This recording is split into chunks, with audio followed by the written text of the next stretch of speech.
5, 4, 3, 2, 1, 0.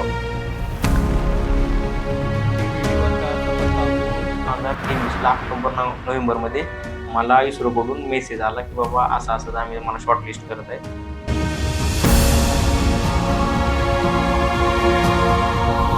ना तुझा जो पर्टिक्युलर रोल होता आणि जे डिपार्टमेंट होते त्याबद्दल थोडं एक्सप्लेन कर की काय काम असेल. एखाद्या सायंटिस्टला अख्ख्या एका वर्षाचं शेड्यूल कसं पाठ असतं, तो कोणत्या डेटला काय करणार आहे तो पण तो सांगू शकतो.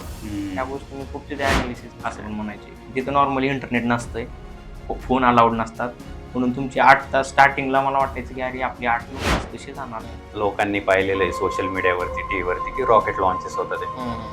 एक प्रश्न कायम लोकांना पडतो की श्रीहरिकोटाच का, हेच लोकेशन का? सो त्यामागे काय सायंटिफिक रिझन आहे?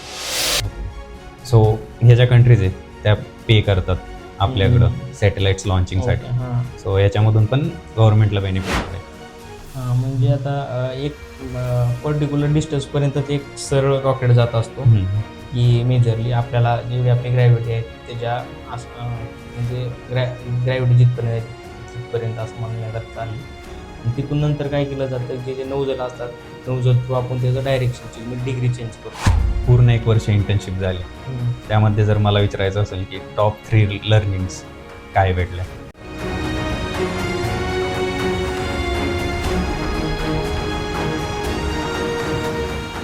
स्टुडंट गव्हर्नमेंट एक्झाम्स गव्हर्नमेंट पोस्टसाठी ट्राय करत असतात जेव्हा त्यांची इंजिनिअरिंग सुरू असते. सो आजचा आपण स्पेशल पॉडकास्ट केला आहे इस्रोवरती.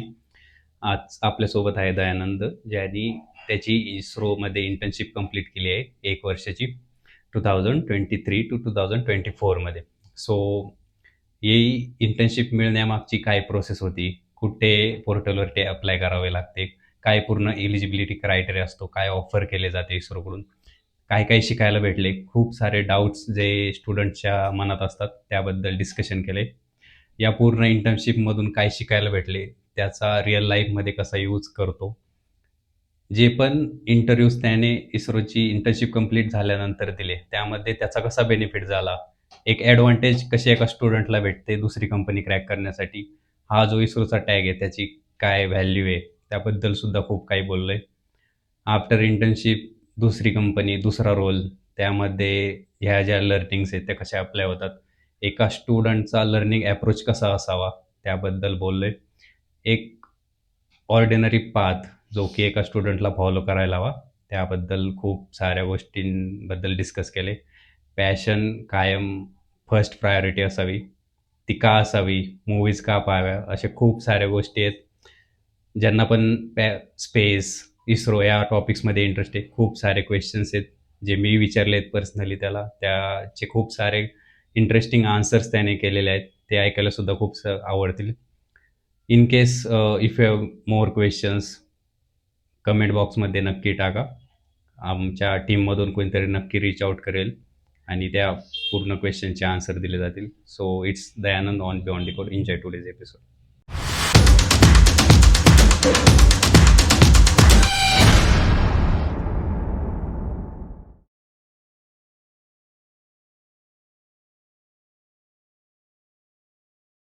सो दयानंद, स्वागत आहे तुझं बियॉन्ड द कोड पॉडकास्टमध्ये. So first of all Sunday morning काय फील होतंय? मस्त वाटतंय. म्हणजे मी असं तयारीतच होतो की भाई म्हणलं फर्स्ट टाइम आपण जातोय, तर मग काय असणार काय माहित नाही. ठीक आहे. So ISRO special podcast. ठीक आहे सर, सुरुवात करूयात तुझ्या अर्ली एज्युकेशन पासून. फॅमिली बॅकग्राऊंड, तुझी जी एज्युकेशनल जर्नी आहे ती थोडक्यात सांग. मी तर बेसिकली तसा धाराशिवमध्ये एक आमचं गोरेवाडी गाव आहे डोके म्हणून, तिथलं आहे. आणि माझं जे 7th पर्यंतचं 7वी पर्यंत जे एज्युकेशन आहे ते गावातच झालं. नंतर मग गावातलं आणि गव्हर्नमेंट स्कूलला झालेलं आहे. तर मग त्याच्यानंतर मग बाकीच्या शिक्षणासाठी मी डायरेक्टली पुण्यात आलो. माझी बहीण इथेच राहत होती. मग तिच्याकडे आल्यावरती मग 8 to 10th मी तिथेच शिकलो. त्याच्यानंतर मग माझा डायरेक्टली नंबर लागला गव्हर्नमेंट पॉलिटेक्निकला आणि मग तिथून स्टार्ट झालं माझं गव्हर्नमेंटमध्ये ज्यावेळेस गव्हर्नमेंट पॉलिटेक्निकला नंबर लागला त्यावेळेस मी इलेक्ट्रॉनिक्स अँड टेलिकम्युनिकेशन डिपार्टमेंट घेतलं. ते माझं 8वी पासून फिक्स होतं की आपल्याला डिप्लोमाच करायचा आहे आणि कॉलेज काय असं फिक्स नव्हतं, पण गव्हर्नमेंटच ट्राय करत होतो. पण डिपार्टमेंट हे आधीपासून फिक्स होतं की आपल्याला इलेक्ट्रॉनिक्समध्येच करायचं. Specific reason? म्हणजे असं जे लहानपणापासून गावात पण असताना काही ना काही असं इन्सिडेंट घडायचे की इलेक्ट्रॉनिक्स हे करायचं ते करायचं. मग त्याच्या रिलेटेडच मला तशा पॉझिटिव्ह न्यूज भेटायच्या की अरे ह्याच्यातून असं होतंय तसं होतंय. इव्हन मला त्यावेळेस तर माझं 7वी-8वी होती म्हणजे 2012-13, त्यावेळेस IT फील्डबद्दल तर आयडिया पण नव्हती की IT डिपार्टमेंट असतंय, असं असतंय तसं, असं काही नाही. आणि मेकॅनिकलमध्ये ते तेवढं मला काही काम करायला कधी इंटरेस्टच भेटला नाही. म्हणजे इलेक्ट्रॉनिक्स पार्ट आणि तिथून असं कम्प्युटर काय तर बनवेल मी किंवा काहीतरी मोबाईल फिल्डिंग आहेत अशा काय तर बनवलं हेच असं मला त्यातच इंटरेस्ट होता. मी म्हणायचं की मला ह्याच्यात काम करायचं. मी इव्हन जे माझे गावातले सिनियर असेल त्यांना पण विचारायचं की अरे मला ह्याच्यात करायचं. ते म्हणायचे हे डिपार्टमेंट घेईन ह्याच्यातूनच कर. मग मी त्यावेळेस पण एक 7 ते 8 डिप्लोमाचे कॉलेज टाकले आणि department only 1 electronics and telecommunication आणि तिथून स्टार्ट झालं. आणि त्याच्यानंतर मग मला फर्स्ट राऊंडलाच डायरेक्टली माझं GPP भेटलं आणि ENTC पण डिपार्टमेंट भेटलं. तर मग काय थोडा टाइम नाही घालवता डायरेक्ट ऍडमिशन करून टाकलं. आणि प्रवासाची सुरुवात झाली इंजिनिअरिंगच्या. मग सो GPP कॉलेज आणि DY पाटील हम्म. या दोन्ही कॉलेज बद्दल आहे ना खूप सारं डिस्कशन झालेलं आहे ऑलरेडी खूप साऱ्या पॉडकास्टमध्ये. सो थोडक्यात तुझा काय अनुभव होता GPP कॉलेज आणि DY पाटील अकोर्डी?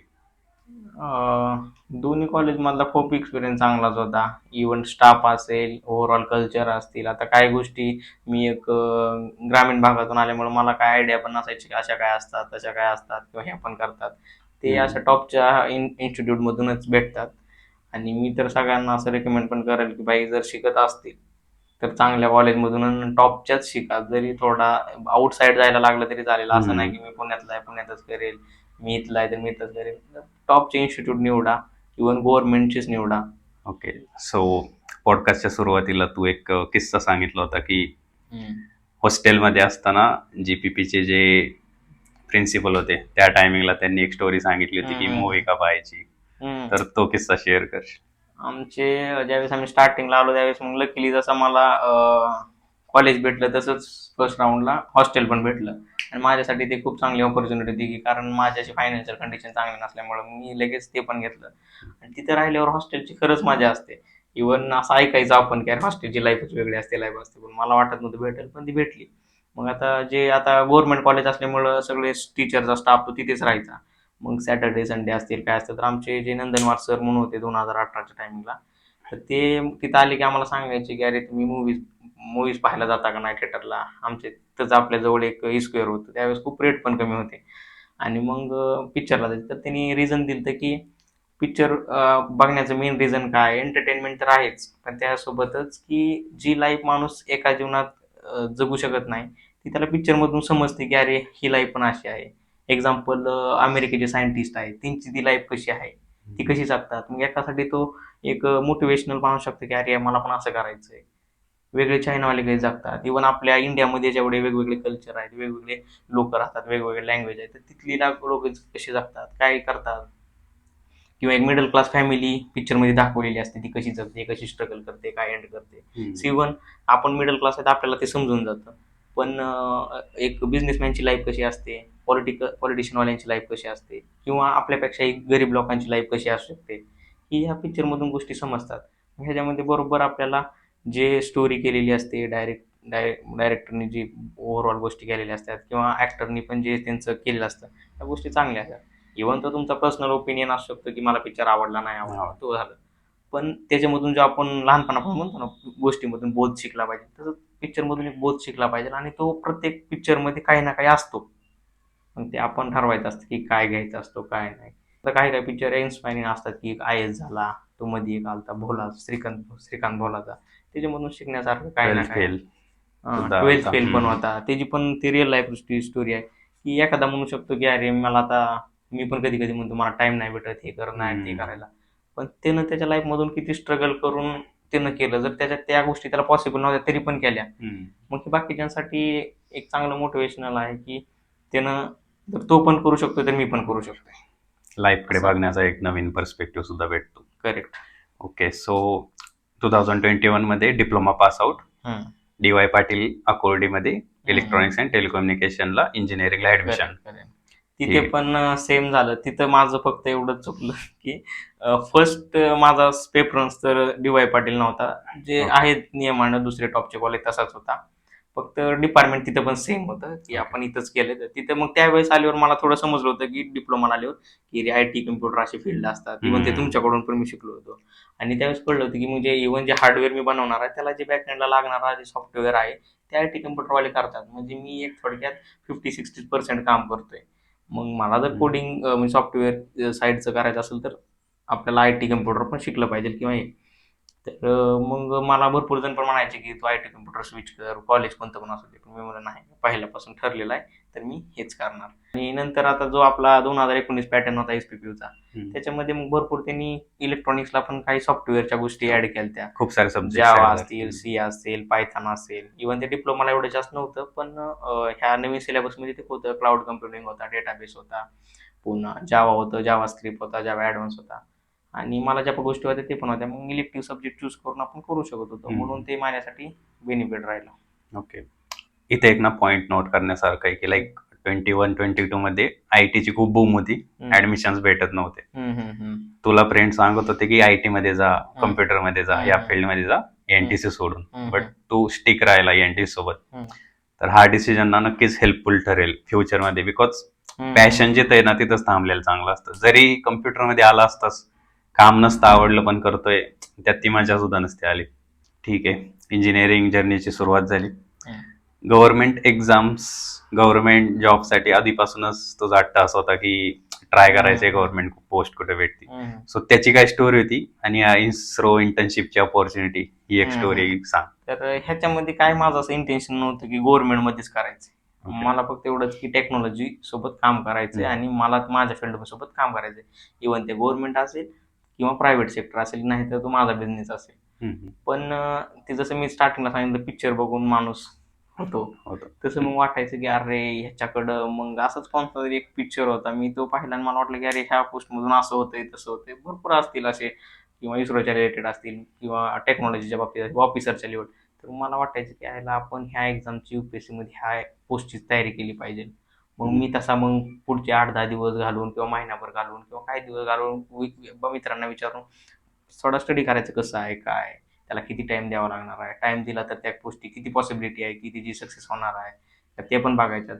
कारण असं पण नाही की मी एकदा त्या गोष्टीत शिरलो आता, ते तर आपण ऐकतच आलोय की एव्हरीथिंग इज पॉसिबल. ते करेक्टच आहे, पॉसिबल तर आहे सगळं, पण ते कधी पॉसिबल आहे ह्याची पण डेडलाईन माहिती नसते ना. मग पॉसिबल आहे म्हणून मी पुढचे 5 वर्ष 10 वर्ष त्यात घालू शकत नाही ना. कारण मग मग पुन्हा आठवावं लागते की आपली मेन जर्नी काय, आपले घरचे पण आहेत, आई वडील पण आहेत. तर त्याच्यासाठी मग थोडा टाइम द्यावा लागतो. म्हणून मग आपण म्हटलं की आता जे करायचंय ते जॉब करत करतच करायचंय. तर ती जी पूर्ण इंटरव्ह्यू प्रोसेस झाली किंवा ऍप्लिकेशन पासूनची जी इस्रोची प्रोसेस होती ती काय होती, आणि ही आयडिया सुद्धा कुठून आली की अशा जागा निघतात किंवा तू स्वतःच रिसर्च केली होती? ओके. तर तो सिच्युएशन अशी होती की त्या टायमिंगला भरपूर जण प्रायव्हेटमध्ये इंटर्नशिप बघत होते. सेकंड इयरची गोष्ट आहे. सेकंड इयरच्या एंडला. नॉर्मली त्या टायमिंगला इंटर्नशिप मला तर जास्त माहित पण नसायचं की अरे इंटर्नशिप पण करावी लागते 3rd इयर 4th इयरला. कारण एवढं असं कोणी आता बाकीच्यांमध्ये कसं कोणाचा सिस्टर ब्रदर कोण ना कोण असतो कंपनीमध्ये, त्यांना ती माहिती असते. आता माझ्या फॅमिलीमध्ये असं जवळचं कोण इंजिनिअरिंग झालेलं नव्हतं, आणि असतील तरी मला त्यांनी कधी एवढा काय सांगितलं नाही की ह्या गोष्टी पण करायच्यात. मी स्ट्रेट फॉरवर्ड करत होतो. काय गावातली 1-2 जण आमच्या आहेत की त्यांनी मला तसे प्रॉपरली गाईड करायचे, आणि इंटर्नशिपच्या बाबतीत आम्ही पण देऊ, काय करू, हे करू. पण ज्यावेळेस आपण ऍक्च्युअली मार्केटमध्ये येतो त्यावेळेस इंटर्नशिप भेटणं पण खूप अवघड असतं, आणि त्या इझिली काही भेटत नसतात. मग सर्च करता करताचा ऑलरेडी मी तर बघतच होतो गव्हर्नमेंटचं, त्याच ट्रेंडला चालू होतं माझं की अरे आपण पण गव्हर्नमेंट बघितलं पाहिजे, हे बघितलं पाहिजे. पण मी बाकीच्या पोस्टसाठी पण बघत नव्हतो. म्हणून तिथूनच मला मग हे इस्रो असतील, DRDO असतील, ऑटोमिक सेंटर असेल आपलं मुंबईचं, ते यांचे ॲड म्हणजे ऑनलाईनवरच भेटत राहिल्या. मग मी तिथून मग DRDOचं डेहराडून असेल किंवा आपले पुण्यातलं असेल, त्यांना पण ॲप्लिकेशन पाठवायचे. त्यावेळेस त्यांची रिक्वायरमेंट असायची स्पीड पोस्ट करा किंवा ऑनलाईन मेल करून ॲप्लिकेशन पाठवा, वेबसाईटवरून पाठवा. मग त्याच टायमिंगला इस्रोचं पण आलं होतं की श्रीहरिकोटेला अशी अशी अप्रेंटिस आहे इंटर्नशिपची 1 इयरची वॅकेन्सी आहे, एवढं एवढं स्टायफंड आहे. मग मी जस्ट 2022च्या टाइमला काय तर त्यांना ते पाठवून दिले. मला वाटलं नंतर त्यांची प्रोसेस होईल, पण त्यांचं काहीच नाही. मग नंतर माझं रेग्युलर चालू झालं. आपल्याला सिलेबसला पण थर्ड इयरला इंटर्नशिप होती, ते करायची. मग मला तिथून आमचे एक शेरे सर म्हणून आहेत कॉलेजचेच इंजिनिअरिंगचे, त्यांच्या थ्रू मला एका कंपनीमध्ये इंटर्नशिप भेटली आणि तिथे मी 2 महिने इंटर्नशिप केली आणि नंतर मग 2023ला नोव्हेंबरमध्ये मला इस्रोकडून मेसेज आला की बाबा असं असं आम्ही मला शॉर्टलिस्ट करत आहेत आणि तुम्ही त्याची प्रोसेस करून घ्या. आणि मला त्यांचं एक स्पीड पोस्ट आलं. मग ती स्पीड पोस्टमध्ये त्यांची आता गव्हर्नमेंट ऑर्गनायझेशन असल्यामुळे त्यांची पोलीस व्हेरिफिकेशन खूप लेंदी प्रोसेस होते. इवन गॅझेटेड ऑफिसच्या साईन असायच्या, 3 गॅझेटेड ऑफिसरची साईन.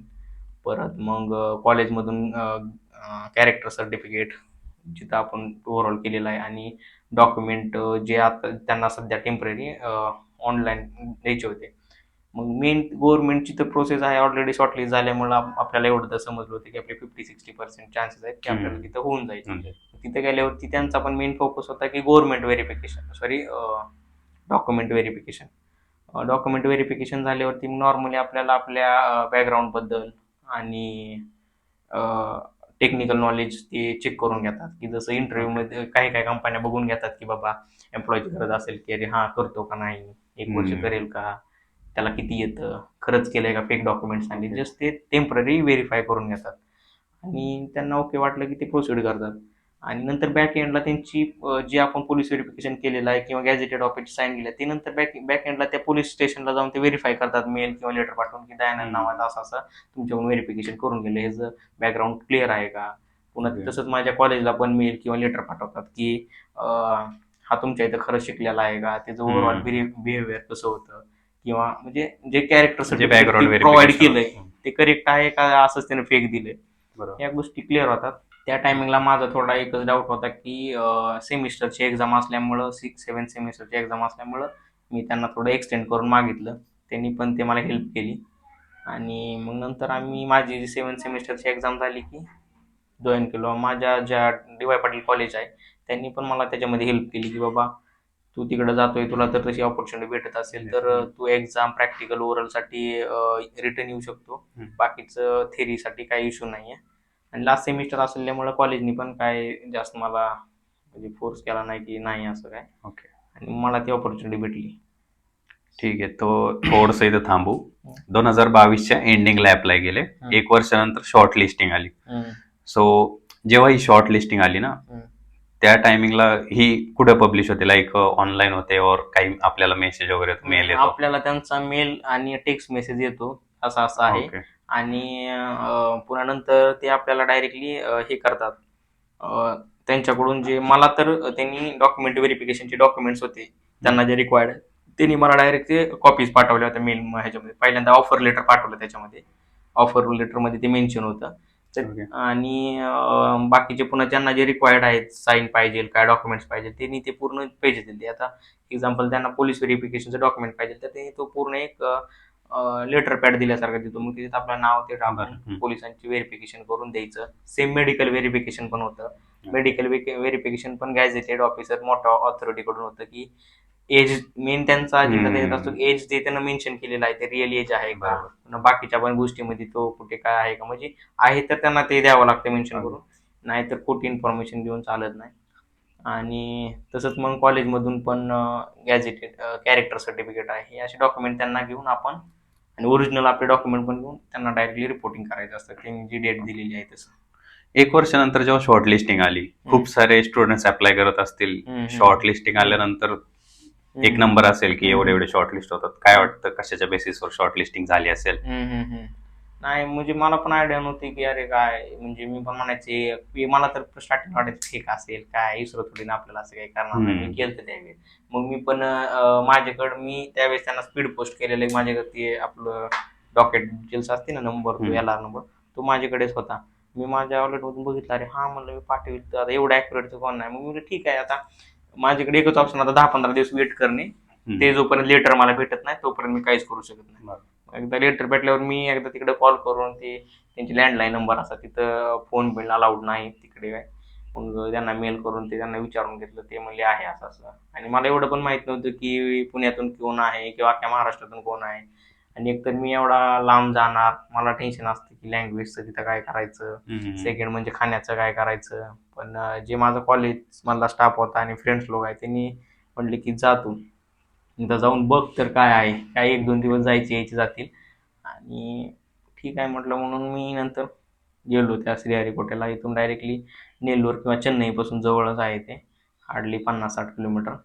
आणि तिथे गेल्यावर मग रिपोर्टिंग केल्यावर त्यांनी तिथं त्यांची गेट पासची पण खूप प्रोसेस लेंदी असते. ते डॉक्युमेंट दाखवावं लागतात की मला असे ऑफर लेटर आलेले आहे आणि आज रिपोर्टिंग सांगितलंय. आणि मी एक Okay. दिवस आधी गेलो होतो.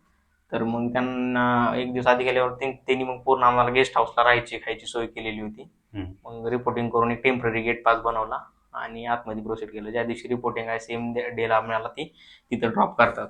कारण तो ओव्हरऑल श्रीहरिकोटा जो क्षार म्हणून एरिया ओळखला जातो तो 43,000 एकरचा आहे. नॉर्मली तिथं Okay. माणूस असं नाही की एक डिपार्टमेंट इथं आहे तर दुसरं इथं आहे. हम्म. त्याच्या दोन्ही डिस्टन्स मध्ये 3-4 किलोमीटरचा डिस्टन्स आहे. बाकीच्या जे डिपार्टमेंट्स आहेत आतमधले टेक्निकल त्यांच्यामध्ये तर 10-10 किलोमीटरचा डिस्टन्स आहे. कारण काही इन केस एखाद्या डिपार्टमेंटला काय झालं तर दुसऱ्या बाकीच्या डिपार्टमेंटलाही नाही झालं पाहिजे. बरोबर, ठीक आहे. सो ऑनलाईन अप्लाय केले. 1 वर्षानंतर शॉर्ट लिस्टिंगचा मेल आला. हम्म, तिथे डॉक्युमेंट व्हेरिफिकेशन वगैरे ह्या गोष्टी झाल्या. हम्म. त्यानंतर तू श्रीहरिकोट्याला गेला. बरोबर. तिथे काही इंटरव्ह्यू प्रोसेस किंवा अशा काही गोष्टी झाल्या ज्या पास करायच्या होत्या? हो, पहिल्यांदा गेल्यावरती त्यांनी आमचे सगळे डॉक्युमेंट घेतले, ते त्यांच्या आयडनी व्हेरीफाय करून घेतले. नंतर त्यांनी आम्हाला HRD ला पाठवून मग जी ओव्हरऑल बेसिक जशी प्रोसेस असते की एम्प्लॉयमेंट म्हणजे त्याचं बेसिक इंटरव्ह्यू टाईपच की चेक करून घेतात की तुम्हाला काय काय येतं काय नाही येत आणि तुम्ही कशामध्ये काम करू शकता किंवा तुम्ही इंटरेस्टेड आहात का मेनली, किंवा इथं काम करायचं तर ते कोणत्या रिझननी करायचंय, तुम्हाला इथून कॉन्टॅक्ट कसे भेटले किंवा कोण इथं रिलेटिव्ह आहेत का ते पण विचारतात. Okay. आणि असे कॉन्टॅक्टमध्ये होतात. आणि जास्त त्यांचा काही फोकस असा नसतो की आता त्यांचे एक्सेप्टेशन त्यांचं नॉलेजला आपण मॅच पण करू शकणार नाही. पण एक बेसिक बाबा एक ग्रॅज्युएट किंवा डिप्लोमा लेवलचा एक स्टुडंट किती करू शकतो तेवढं ते विचारून घेतात. बेसिक प्रत्येक डिपार्टमेंटच्या लेवलचे क्वेश्चन असतात आणि घेऊन टाकतात. तर माझ्या वेळेस एवढं काय त्यांनी मला जास्त टेक्निकली विचारलं नाही, कारण ऑलरेडी मी 1 दिवस आधी ट्रॅव्हलिंग करून आल्यामुळे माझं पण काही इंटेन्शन नव्हतं की मी पण तेवढा काय प्रिपेअर्ड नव्हतो. आणि एकतर मला माहित पण नव्हतं असं काय होणार आहे, म्हणून हार्डली असंच जे माझ्या डिपार्टमेंटच्या रिलेटेड क्वेश्चन आहेत, काय केलं, कुठून केलं, कसं केलं, कोणते कोणते सब्जेक्ट होते, असेच बेसिक झाले. आणि त्यांनी त्याच्यातून सिलेक्शन केलं आणि आम्हाला सांगितलं की तुमची आम्ही जॉईनिंग अशाची करतोय. ओके. पण त्याच्यानंतर माझा तेच मी मागे सांगितलं तसं की एक्झाम असल्यामुळे मी त्यांना एक्सटेंड करून सांगितलं. ठीक आहे. सो जानेवारी 2024 मध्ये और डिसेंबर 2023 मध्ये इंटर्नशिप सुरू झाली. बरोबर. सो बेसिक पार्ट तोच असतो की इंटर्नशिप मध्ये ऑलरेडी खूप काही शिकायला भेटणार असते. सो बेसिकच चेकिंग केली जाते इंटरव्ह्यूज मध्ये. असं काही नसतं की एक्सपेक्टेशन्स खूप सारे खूप हाय लेवलचे क्वेश्चन्स करतात. बरोबर. ठीक आहे. सो 1 इयरची इंटर्नशिप, त्याच्यामध्ये काय रोल असणार किंवा काय स्टायपंड किंवा काय ज्या फॅसिलिटीज ऑफर केल्या गेल्या जेव्हा आफ्टर सिलेक्शन त्याबद्दल थोडस. हां. तर मग ज्यावेळेस मी नंतर जॉईनिंगसाठी गेलो मेनली, त्यावेळेस मग ते पूर्ण अकोमोडेशन आपल्याला प्रोव्हाइड करतात. स्टायपंड पण मला त्यांनी 8,000 रुपये दिलेला होता आणि इवन त्यांच्याकडेच लंच आणि ब्रेकफास्टचं पण असतं. आणि म्हणजे ते आपल्या म्हणजे आपल्या कार्डलाच म्हणजे आपल्या पैशातूनच जातं ते, पण त्याची व्हॅल्यू अशी 2 रुपये 5 रुपये अशी असते, म्हणून ते एवढं काय वाटत नाही. ते एक प्रकारे फ्री असल्यासारखं असतं. अकोमोडेशन पण फ्रीच असतं ते, म्हणून ते बेनिफिट्स असतात की ओव्हरऑल गव्हर्नमेंट ऑर्गनायझेशनमध्ये कुठं पण तुम्ही इंटर्नशिप करत असाल तर मग त्याचा बेनिफिट आहेत की तुम्हाला अकोमोडेशन राहण्याचं फ्री असतं, म्हणून माणसानं तर गेलंच पाहिजे. पण मी तर असं सजेस्ट करतो की जर इंटर्नशिप ते कुठं पण भेटत असेल तर ते स्टार्टिंगला तेवढे 6 महिने 1 वर्ष ते पैशाचा विचार करून चालणार पण नाही, कारण ती ऑपॉर्च्युनिटी आहे ती नंतर तशी भेटणार नाही, तर पटदिशी जाऊन शिकून घ्यायची. कारण नंतर लाईफमध्ये आपण दुसऱ्या कामात असाल तर त्यावेळेस ती आपल्याला भेटणार पण नाही की अरे अशा ऑर्गनायझेशनमध्ये काम करतात. कारण मी जो एक्सपिरियन्स घेतला तिथे तो नॉर्मली कुठे भेटणार पण नाही. जे सिस्टमॅटिक पद्धत असतात, टाइम किती पंक्च्युअल असतो, एखाद्या सायंटिस्टला अख्ख्या एका वर्षाचं शेड्यूल कसं पाठ असतं, तो कोणत्या डेटला काय करणार आहे तो पण तो सांगू शकतो. ह्या गोष्टी मी खूप तिथे अनालिसिस केल्या. आता नॉर्मली ते असतं मला इकडे जायचंय बघू काय होतंय असं आपण विचार करतो, पण तो डायरेक्ट कॅलेंडर बघून सांगतो. मी त्यांना एकदा लिव्हसाठी गेलो विचार सर मला अशाची लिव्ह पाहिजे तिथं, तर ते म्हणले किती तारीख आहे, मग त्यांनी बघितलं इथे आहे ते त्यांनीच मला सांगितलं अरे दयानंद इथे आहे 6 एक टेस्ट होने वाला है, तो आपको अटेंड करना पडेगा, तो हम्म. आपको भी अच्छा लगता है ना वो. तर मी त्यांना सांगितलं ठीक आहे मग सर चालेल, मी इथं थोडं ॲडजस्ट करतो सी. मग ती लगेच त्यांच्या माइंडमध्ये फिक्स आहे की होतात, आणि त्या टेस्ट तिथे करायच्या तर करायच्यात. असं नाही की इन केस थोडा काही टेक्निकल इश्यूमुळे थोडंफार मागे पुढे होतात, पण ते तशा टेस्ट शेड्यूल फिक्स असतात. म्हणजे मोठ्या मोठ्या ऑर्गनायझेशनचे असतात, पण इव्हन इस्रोचे तर असतातच. ओके. सो थोडंसं ना याबद्दल सांग की किती इंटर्न्स होते सोबत, सो एक हा. आयडिया होऊन जाईल की किती लोक अप्लाय करतात, त्यातून किती हा, सिलेक्ट आता होतात. जे आमचं शॉर्ट लिस्टिंग झालं आम्ही तिथे गेल्यावरती त्यांना विचारलं होतं की आम्हाला जे तुम्ही पाठवलंय ते कोणत्या बेसिस पाठवलं. हम्म. तर त्यांनी आम्हाला सांगितलं की आम्ही फर्स्टली त्या त्या पर्टिक्युलर ओव्हरऑल डिपार्टमेंटमधून टॉपचे जे कॅन्डिडेट आहेत 10-10 किंवा 5-5 आम्ही त्यांना पाठवतो. तर ओके. त्याच्या बेसिसवरती आम्ही तुम्हाला फर्स्ट शॉर्टलिस्ट केलं. तिथून तुमची बाकीची प्रोसेस आहे. मग आमच्या टायमिंगला काहीतरी 60 का 65 असे ओव्हरऑल इंडियामध्ये सिलेक्शन केले ते ऑल डिपार्टमेंटमधून. हम्म. मेकॅनिकल, सिव्हिलचे पण घेतात तिथे. इलेक्ट्रॉनिक्स, टेलिकम्युनिकेशन असेल, इलेक्ट्रिकल असेल किंवा कम्प्युटर असेल, अशा ओव्हरऑल असतात. असे काही तर 60 ते 65 होते. पण त्याच्यापासून त्या त्या दिवशी अटेंड करणारे काही तर 40 ते 50 होते. ओके. मग सगळे असतात. मोस्टली त्याच्यामध्ये जो वेटेज होता आम्ही पाहिले, तर जास्त काय समजत नाही. साईन करायला दिली त्यांनी नावं. त्याच्यात आम्ही अनालिसिस केलं की अरे याच्यात आता नाव समजतात आपले जे महाराष्ट्राच्या वरचे असतात. महाराष्ट्र, युपी, बिहार, गुजरात, त्या इकडल्यांची नावं समजून जातात. खालच्यांचे नावं थोडे वेगळे असतात. इकडे कुमार, बिमार, नाडे, पाटील असं काही ना काही असतात, आणि तिकडल्यांचे वेगळे असतात थोडे सावधान. तर मग ह्याच्यामध्ये आम्ही पाहिलं की अरे म्हणजे साऊथ दिसत आहे तिथं. इलेक्ट्रॉनिक्समध्ये आम्ही काय तर 7 का 8 जण होतो ओव्हरऑल. तर त्याच्यापैकी आम्ही त्या दिवशी 7 का 8 जण, 4 का 5 जण होतो. तर मी एकटाच इलेक्ट्रॉनिकचा असा होतो की महाराष्ट्रातून होतो किंवा इकडल्या साईडचा होतो. ओके. बाकीचे जे पण 4-5 जण तिथं अटेंड होत्या, 2 केरलाच्या मुली होत्या आणि अजून एक मुलगा तिथला आंध्राचाच का कुठला तरी होता. तर ते बाकीचे सगळे साऊथचे. आणि माझ्यासोबत अजून एक यूपीचा आणि बिहार काढला कोणतरी मुलगा होता, सॉरी वेस्ट बेंगॉलचा होता. तर ते फक्त होते, पण ते पण दुसऱ्या डिपार्टमेंटचे होते. म्हणजे एकाचं सिव्हिल आणि एकाचं काहीतरी मेकॅनिकल असं होतं. तर मी म्हणलं अरे म्हणजे नॉर्थ साईड जरी त्यांनी टोटल 60 काढले असतील किंवा आता ते शॉर्टलिस्ट करताना म्हणजे तिथं ज्यावेळेस ते अटेंड राहिले त्याच्यामध्ये जास्त तर 50-60 मुलं तर साऊथचेच. ओके. तर मग आपल्या साईडचे काय माहिती त्यांना इंटरेस्ट नसतो का माहित नसतं. माहिती नसतं आय गेस. त्याच्यामुळं तसा विषय आहे. ठीक आहे. तर इस्रोमध्ये जी इंटर्नशिप चालू होती त्याच्यामध्ये जी वर्किंग किंवा ट्रेनिंग वगैरे दिली गेली त्यावर बोलण्याच्या आधी ना ह्याच पॉइंटवर बोलायचं आहे की माहिती नसतं स्टुडंट्सला. सो दरवर्षी हायरिंग निघत असेल इंटर्नसाठी. बरोबर. सो जे पण कॉलेज स्टुडंट्स आहेत ज्यांना अप्लाय करायचे तर त्यांच्यासाठी काय ॲडवाईस असेल, राईट? कुठून अप्लाय करायचं, काय पूर्ण तयारी करायला लागेल? तर नॉर्मली आहे ना ह्यांचे सोशल मीडियावरती म्हणजे गुगलवरती त्यांच्या ते ॲड येत असतात. त्यांचे जे ऑफिशियली वेबसाईट आहेत किंवा पेज आहेत इन्स्टाला, ट्विटरला, त्यांच्या तिथं ते येत असतात. पण मोस्टली तर इस्रोच्या जे वेबसाईट आहेत ऑफिशियली त्याच्यावरती त्यांचं पोर्टलच आहे सेपरेट इंटर्नशिप अप्रेंटिससाठी. त्या कंटिन्युअसली पाहायच्या. इंटर्नशिपमध्ये इयरली 2 टाइम्स ते इंटर्नशिप काढतात ओव्हरऑल सेंटरमध्ये. त्यांचे मेजर सेंटर बेंगलोरचं हेड ऑफिस आहे. पुन्हा बेंगलोरलाच अजून UR राव म्हणून आहे सॅटेलाईटचं. पुन्हा नंतर त्रिवेंद्रमला पण 2 आहेत. श्रीहरिकोटाला लॉन्चिंग पॅड आहे. हैदराबादला एक आहे. अहमदाबादला पण आहे. अजून वरती हरियाणामध्ये एक कुठेतरी आहे. असे भरपूर ठिकाणी सेंटर आहेत. त्यांच्या वेगवेगळ्या एका पोर्टलवरती पण असतात किंवा स्पेशली त्यांचे सेंटर व्हायचे पण वेबसाईट वेगळे आहे. तर तिथून ते पाहून घ्यायच्या.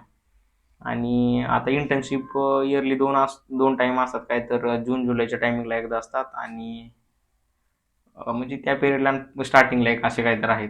ओके. तर ते काढतात इंटर्नशिपला. आणि इंटर्नशिपला ते आता कसं आहे नॉर्मली आता जे टॉपचे कॉलेजेस आहेत, आता मी तिथं पाहिलं त्यांना आता इंटर्नला आलेल्या विद्यार्थ्यांना विचारायचं की अरे तुम्ही कसं काय इथं आले काय. तर भरपूर तिथे आहेत ना IITचे यायचे, NITचे यायचे. ओके. तर मी त्यांना विचारायचं तुम्हाला कसं भेटलं इस्रोमधून काय तुमचं ते फिक्स असतं काय. तर त्यांनी सांगितलं की नाही आमचं कॉलेज स्पेशली इस्रोला मेल करतं किंवा लेटर पाठवतं की आमचे असे असे काही कॅन्डिडेट आहेत, तुम्ही या इयरसाठी इंटर्नशिपला घ्या, त्यांची पर्सेंटेज असं असं आहे. तर मग त्याच्यापैकी इस्रोला किती पाहिजे तो म्हणतो ठीक आहे आम्ही ह्या स्टुडंटला शॉर्टलिस्ट करतोय ॲज पर्सेंटेजच्या बेसिसवर तुम्ही पाठवून द्या. बाकीचं मग त्यांची सेम प्रोसेस केली जाते बेसिकली. आता इंटरव्ह्यू एवढे काय घेत नसतात इंटर्नशिपसाठी, तरी पण व्हेरिफिकेशन करतात किंवा बघतात नॉलेज खरंच आहे का काय. जरी त्यांनी कॉलेजवाल्यांनी 10 पाठवले तर ते शॉर्टलिस्ट करताना 7 ते 8 करतात. पुन्हा मग फायनल घेताना 4-5 जणांनाच घेतात ज्यांचा परफॉर्मन्स आहेच खरं आणि जो खरंच आहे इथे येऊन काही ते काम करेल. टाइमपाससाठी तर ते बोलवत नाही. आणि मग ते आल्यावरती मग त्यांची मग सेम प्रोसेस असते बाकीचे. पण व्हेरिफिकेशन झालं की त्यांना पण इंटर्नशिपसाठी दिलं जातं. त्यांना पण अकोमोडेशनसाठी प्रोव्हाइड केलं जातं, लंचसाठी असतं. फक्त एवढंच की मोस्टली इंटर्नशिपवाल्यांना जर 2 महिने 6 महिन्यासाठी असेल तर त्यांना स्टायपंड देतात, याची काही गॅरंटी नाही मला. पण 1 इयरसाठी असेल किंवा 6 महिन्यापेक्षा जास्त असेल तर त्यांना स्टायपंड पण प्रोव्हाइड केलं जातं. ओके. आणि आता एक्झाम्पल सांगायचं म्हणजे आता मी बाकीच्या कॉलेजमध्ये सांगेल की बाबा बाकी आपले पुण्यात आहेत किंवा बाकीचे या कॉलेजवाल्यांना म्हणजे त्यांनी पण असं केलं पाहिजे की स्वतःहून इस्रोला त्यांच्या वेबसाईटवर मेल आहे, त्यांनी मेल करून केलं पाहिजे आमचं असे असे ऑर्गनायझेशन आहे, तर तुम्ही घ्या. जसं ते प्रायव्हेट कंपन्यांना करतात तसंच त्यांनी इस्रोला पण करून केलं तर आय थिंक होऊन जाईल त्यांचं. आणि नसेल तरी बाबा इंडिव्हिज्युअली जो स्टुडंट आहे त्यानं आपापला अप्लाय करणे आणि त्यांच्या रिस्पॉन्सचा वेट करणे आणि कंटिन्युअसली करत राहणे हाच ऑप्शन आहे. असं सांगू शकत नाही की तू एकदा केलं तर होईलच किंवा नाही केलं की नाही होईल, पण असं नाही. ते आता मी पण 1 वर्ष वेट केला आणि मला भेटलं. मला तर आयडिया पण नव्हती की भेटेल काय. ओके. सो इंटर्नशिपची जर्नी सुरू झाली. थोडंसं ना तुझा जो पर्टिक्युलर रोल होता आणि जे डिपार्टमेंट होते त्याबद्दल थोडं एक्सप्लेन कर की काय काम असायचं. माझं जे डिपार्टमेंट होतं ते SMP ETF म्हणून होतं, solid motor performance and environmental test facility. हे डिपार्टमेंट मेनली गगनयान मिशनसाठीच बनवलेलं होतं. म्हणजे ओव्हरऑल बाकीच्याही गोष्टी तिथे करायचे, पण मेनली फोकस त्यांचा गगनयान मिशन प्रॉपरली कंडक्ट करून आणि त्याच्या प्रॉपरली टेस्टिंग करून ते सक्सेस करायचं. तर मग डिपार्टमेंटचं जे आता एक जस्ट नॉलेजसाठी सांगतो की जी ही फॅसिलिटी आहे SMP ETF म्हणून ही आपली इंडियामध्ये तर आहेच, पण वर्ल्डमध्ये पण खूप चांगली मोठी आहे इस्रोकडे. जे जे त्या SMP TFमध्ये टोटली आपण एक प्रकारच्या एन्व्हायरमेंटल टेस्टिंग असतात. त्याच्यामध्ये व्हायब्रेशन टेस्टिंग आहे, ॲकॉस्टिक्स टेस्टिंग आहे, मेजरमेंट आहे, सेंट्रिफ्युगल टेस्ट म्हणून असतात, त्या टेस्टिंग असतात. जे बाबा रॉकेटच्या वरती स्पेसमध्ये गेल्यावरती ज्या पण गोष्टी फेस करतोय त्या गोष्टी आपण आर्टिफिशियली इथं क्रिएट करायच्या आणि त्या गोष्टी कंडक्ट करायच्या आणि त्यांचे रिझल्ट बघायचे की त्यांचा जो काय म्हणतो आपण रिझल्ट काय येतो ते पाहायचे आपल्याला आणि त्याच्यासाठीच केलं जायचं तो. ओके.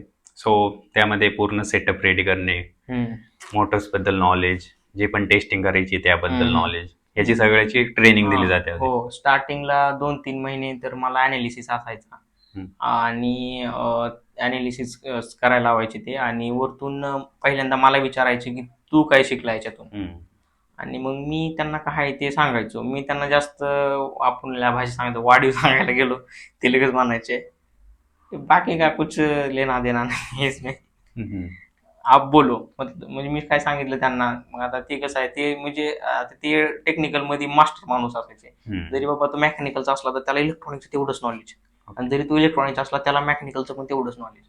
म्हणून आता माझं डिपार्टमेंट इलेक्ट्रॉनिक्स आणि माझे सगळे इलेक्ट्रॉनिक्स मधले माझे DGM BGM सगळे आता मोस्टली त्या साऊथच्या साईडचेच होते. एकच होते आमचे सायंटिस्ट फ्रेशर जॉईन झाले वेस्ट बेंगॉलचे. सगळ्यांचा सपोर्टिव्ह मेनली तर सांगायचं म्हणजे ते खूप सपोर्टिव्ह माणसं आहेत. एक क्वेश्चन तुम्ही 1000दा विचारा, जरी तो लॉजिकल असेल किंवा अनलॉजिकल असेल, तुम्हाला ते कधी डिमोटिवेट करणार नाही. एक एक्झाम्पल मी आपल्या साईडला बघतो, एखादा मी क्वेश्चन काय विचारला त्यांना येत असेल नसेल त्यांचं वेगळंच काहीतरी आन्सर असणार किंवा ते डिमोटिवेट करून पाठवून देणार. बरोबर. जर तुम्हाला येत नाही तर तुम्ही तसं क्लिअरली सांगितलं पाहिजे. त्यांनी तसं मला त्या गोष्टीत मी बाय कॉन्फिडेंटली सांगू शकतो की तसं नाही. त्यांना मी क्वेश्चन विचारला, सर मला आता माणसाच्या मनात काही पण क्वेश्चन येऊ शकतो, तुला पण पडू शकतो. तर काय म्हणतात अरे विचारू का नको विचारू, पण मी विचारायचं कारण मला सांगितलं तर काही पण आलं की विचार. ते लगेच आन्सर प्रॉपरली द्यायचे. टाइम नसेल तर नोट डाऊन करून ठेवायचे. मला म्हणायचे दयानंद आप 5 बजे के बाद मिलो. टाइम 5चा असायचा, मग ते 5च्या नंतर 6, 7, 8, 9, 10 पर्यंत स्टडी करत बसायचे ऑफिसमध्ये. असं नाही की ऑफिस झाले जातो घरी 5 झालं सेटल राहिलं. म्हणून मग मला ॲनालिसिस करायला लावायचे. मी नंतर मग त्यांना सांगायचं, सर हे काय आहे, कसं आहे, काय सांगा. ते प्रॉपरली मला सिस्टम सांगायचे. असं पण म्हणले नाही की कधी, तुझा डिप्लोमा झाला, इंजिनिअरिंग झाला, तू तिथं काय शिकला, तुला अजून पण येत नाही. अशा गोष्टीचं मला मी कधी आन्सर त्यांच्याकडून ऐकलं नाही. येत नाही मला, मी विचारायचो, त्यांनीच मला सांगितलं होतं. आणि ते पण मग प्रॉपरली मला सांगायचे. मला म्हणायचे, हां हे हे असं आहे, ये ऐसा है, तो आपको ये पता होगा. मग मी म्हणायचो, नाही सर ये भी पता नहीं. म्हणजे ठीक आहे, ये भी बताएंगे, चलो. मग एखादा टॉपिक आहे वेगळा, तर मला म्हणायचे, आमचा सॅटर्डे संडे ऑफ असायचा, मला म्हणायचे पॉईंट लिहून घे आणि सॅटर्डेला संडेला आपण स्पेशली लायब्ररीत येऊन डिस्कस करू, नाहीतर तुला व्हिडिओ कॉलवर समजून सांगायचं. एवढे DGM सारखे, CGM सारखे किंवा मॅनेजर सारखे सायंटिस्ट सांगायचे. असं पण नाही की आहेत कुणी, म्हणजे त्यांना माहिती आहे की बाबा एखादा माणूस आलाय आज, म्हणजे आपण म्हणतो की अब्दुल कलामनी एवढं केले, त्यांनी एवढं अचिव्हमेंट केलेलं आहे, ते बरोबर आहे. कारण तशा प्रकारे त्यांनी केलेले आहेत आणि नंतर त्यांनी बाकीच्यांना सपोर्ट केला म्हणून आज ते घडले, आणि त्यांना पण बाकीच्यांनी सपोर्ट केला म्हणूनच ते घडले. किंवा एखादा साधारण माणूस तिथपर्यंत जातो म्हणजे तो एवढं करणं पॉसिबल नाहीत ना गोष्टी. सपोर्टिव्ह एन्व्हायरमेंट लागतं. सपोर्टिव्ह एन्व्हायरमेंटल लागतं, किंवा अशामधूनच मग माणूस शिकतो. आणि त्याच खूप काही शिकवतात, आणि त्यांना पण समजून जातं की नेक्स्ट टाइम बाबा एखादी गोष्ट सांगायला लागली की हां त्याला ही माहिती आहे का नाही. मग ते डायरेक्टली आता एखादी गोष्ट सांगायली तर सांगतात, आपण म्हणतो हां हां हां बरोबर आहे. पण त्यांना माहित असणार ह्याला हे माहित नाही, तर मग ती तिथला पण थोडं सांगणार, हां हे असं आहे, नाही ती नंतर तुला सांगून की तू नाहीतर घरी जाऊन नोट डाऊन कर, गुगलला जाऊन सर्च कर, असं पण म्हणायचे. तिथं नॉर्मली इंटरनेट नसतंय, फोन अलाउड नसतात, म्हणून तुमचे 8 तास स्टार्टिंगला मला वाटायचं की अरे आपले 8-9 तास कसे जाणार आहेत, ते मोबाईल सोबत नाही, काय नाही, मोबाईल रूमवरती सोडून यायचा. पण नंतर नंतर असे टाइम चालला की अरे मला टाइमच भेटायचा नाही, की कंटिन्युअसली काही ना काही एंगेज असायचो 2-3 महिन्यानंतर. नाहीतर मग इकडल्या टेस्ट असायच्या, तिकडल्या टेस्ट असायच्या, त्याच्यामध्ये जायचो, आणि प्रत्येक टेस्टमध्ये काही ना काही वेगळे जे आपण प्रिन्सिपल ॲप्लिकेशन व्हायचे वेगवेगळे असायचे, काही ना काही वेगळी टेक्नॉलॉजी असायची. तेवढी आता तेवढ्या शॉर्ट टाईममध्ये शिकणं तर अवघड असायचं की, आणि कुणी शिकू पण सांगणार नाही तेवढ्या शॉर्ट टाईममध्ये. पण जो त्याला स्टार्टिंग पासून चांगलं नॉलेज आहे त्याला ते लगेच कॅप्चर होतं की हां अरे हे असं आहे, मग त्याच्यापेक्षा जाय. आता टेक्नॉलॉजी तर सेमच असते सगळीकडे, तर थोडेफार चेंजेस केले की जसं ते म्हणतात सिग्नलला कसा वळवला तसं तो वळवतो, आणि तसं मग ते पुढं रिझल्ट देतो किंवा तसं आउटपुट येतो. तसंच काम आहे त्याचं. सो थोडं ना इंटरेस्टिंग बनवूया कन्व्हर्सेशनला. हं. सो इस्रो बद्दल जेव्हा आपण टॉपिक निघतो ना, हं. लोकांनी पाहिलेलं आहे सोशल मीडियावरती, टीव्हीवरती, की रॉकेट लॉन्चेस होतात. हं. एक प्रश्न कायम लोकांना पडतो की श्रीहरिकोटाच का, हेच हम्म, लोकेशन हम्म, का. हम्म. सो त्यामागे काय सायंटिफिक रिझन आहे? बरोबर आहे. कारण आता इस्रो ऑर्गनायझेशन अशी आहे की ती प्रत्येकाला अभिमान वाटण्यासारखीच आहे. कारण नॉर्मली ज्या वेळेस ती स्टार्टिंग करण्यात आली होती, पण त्यावेळेस ती कुणाला असं वाटलंही नाही की अशा काही गोष्टी असतील, त्या असतील, असं काय होत असेल. किंवा नॉर्मली आपण पण आज काही गोष्टी इमॅजिन करतो, तर आले वाटते असं काय तर होऊ शकतं का, काय होऊ शकतं, पण ते आता रिअल लाईफमध्ये पॉसिबल आहेत. म्हणजे लोक चंद्रावर पण जात आहेत आणि स्पेसमध्ये तर राहत आहेत. तर जी स्टार्टिंग इस्रोची झाली होती, म्हणजे मला जसं माहिती आहे तसं, की मेनली तरी श्रीहरिकोटाला लॉन्चिंग करण्याचं रिझन की बाबा जे आपले अक्षरवृत्त आणि रेखावृत्त आहे त्याच्यापासून जे आपला डिस्टन्स आहे स्पेससाठीचा, तो आपल्याला एकदम कमी पडणार आहे. आणि मोस्टली अजून त्याच्यामध्ये ज्यावेळेस तिने त्यावेळेस रिसर्च केला किंवा ते श्रीहरिकोटाचं लॉन्चिंग काढायचं म्हटलं, त्यावेळेस त्याचं अजून रिझन होतं की जे आता ओव्हरऑल वर्ल्डमध्ये आहेत ना, सगळ्या जे पूर्वे साईडलाच लॉन्चिंग पॅड आहेत. कारण जी आपली पृथ्वी रोटेशन होते त्याच साईडनं जर लॉन्चिंग करत असेल आपण, तर आपल्याला अजून एक्स्ट्रा फोर्स लावायची गरज नाही. जर आपण पृथ्वी फिरते त्याच्या अपोजिट साईडला जर लॉन्चिंग करत असेल, तर आपल्याला त्या म्हणजे फ्युलसाठी खूप प्रॉब्लेम होणार आहे. त्या साईडला करतो, मग तसे ते फिरणार आहे आणि लॉन्चिंग पण त्या साईडला होणार आहे, मग सेम डायरेक्शनला फोर्स लागल्यामुळे काय प्रॉब्लेम होत नाही. आणि इन केस आता मग तसं म्हटलं तर आपण म्हणू शकतो की बाबा इंडियाच्या वेस्ट साईडला पण गोव्याला करू शकतो, आणि मग तिथून तशी लॉन्चिंग करू शकतो. पण तशी लॉन्चिंग करायचं म्हटलं तर मग इन केस मिशन तर फेल झालं, तर ते आपल्याला तिथे फिनिश करायचं असेल, तर ते फिनिश केलं तर ते पडणार आहे आपल्या इंडियावरती, म्हणजे कर्नाटक महाराष्ट्र साईडला पडेल. पण ही मग हे करेक्ट नाही म्हणून आपण तो केलाय. इन केस काय मिशन फेल झालं तर आपण त्याला तिथंच फिनिश करून ते वेस्ट बेंगॉलमध्ये टाकू शकतो. हे असे रिझन आहेत. आणि मेनली तो एरिया स्पेशली आपण निवडला तिथला श्रीहरिकोटा, तो त्यावेळेचा आहे ना, एक बेट आहे, आयलंड बेटच आहे तो, पूर्ण एक 43,000 एकरचा एरिया आहे. तर तिथे काही छोटे मोठे गाव होते, त्यांना मग सेपरेटली गव्हर्नमेंटनी पूर्ण राहण्यासाठी सोय केलेली आहे. काहींना स्पेशली एक चांगली सिटी बनवून दिलेली आहे. काही आणि तिथले जे आता आदिवासीच म्हणणार आपण, ती जंगलचा भाग असल्यामुळे, तर त्यांच्या लोकांसाठी काही काही तिथे गव्हर्नमेंटने त्यांच्या फॅसिलिटी व जॉब पण प्रोव्हाइड करून दिलेले आहेत त्यावेळेस. आणि हे काहीतरी सतीश धवननी मेनली इकडे केले होते. पहिले आपलं जे पूर्ण केरलामध्ये कोची त्रिवेंद्रम आहे, तिकडूनच आपले करायचे आपण. तिकडे पण बीचसाठीच आहे, पण तो लोकेशन बेस्ट नव्हता ॲज कम्पेअर टू श्रीहरिकोटा. म्हणून आपण श्रीहरिकोटा प्रिपेअर केलेला आहे. ओके. सो या सेगमेंटमधून ना लोकांना एक कळून जाईल की लाईक सायंटिफिक सुद्धा रिझन आहे. असं नाहीये की एक लोकेशन ठरलं आणि तिथून लॉन्चिंग होतं, ते का होतं ते त्याच्या मागं पण एक रिझन आहे. हो. सो अजून एक प्रश्न होता की खूप सारे लोक पाहतात की ठीक आहे, रॉकेट सरळ जाते ऑर्बिटमध्ये, जाते, त्यानंतर त्याचे जो रूट आहे ते फॉलो करते, पण त्याच्या मागे पण खूप सारं सायन्स आहे. की जसं तू कन्व्हर्सेशन सुरू व्हायच्या आधी सांगितलंस की रॉकेट एकदम सरळ सुद्धा कधी नाही जात. त्याची एक लोकेशन किंवा एक ठरलेली असते स्पीड की कुठं काही डायरेक्शन चेंज करायचं. सो त्याचं मागे एक जे सायन्स आहे ते एक्सप्लेन कर. म्हणजे आता एक पर्टिक्युलर डिस्टन्स पर्यंतच एक सरळ रॉकेट जात असतो, की मेजरली आपल्याला जेवढी आपली ग्रॅव्हिटी आहे त्याच्या म्हणजे ग्रॅव्हिटी जिथपर्यंत आहे तिथपर्यंत असं म्हणण्यासारखं चालेल. आणि तिथून नंतर काय केलं जातं, जे नौजल असतात, नौजल थ्रू आपण त्याचं डायरेक्शन चेंज म्हणजे डिग्री चेंज करतो त्याला. आणि डायरेक्शन चेंज करून मग ते आपल्याला काय कोणतं पण सॅटेलाईट आहे, आता नॉर्मली सॅटेलाईटबद्दल बोलतो, सॅटेलाईट आपल्याला ते अर्थच्या ऑर्बिटमध्येच फिरवायचं आहे. मग त्याच्यानंतर तो पाथ चेंज करून त्या ऑर्बिटमध्ये करायचा आहे.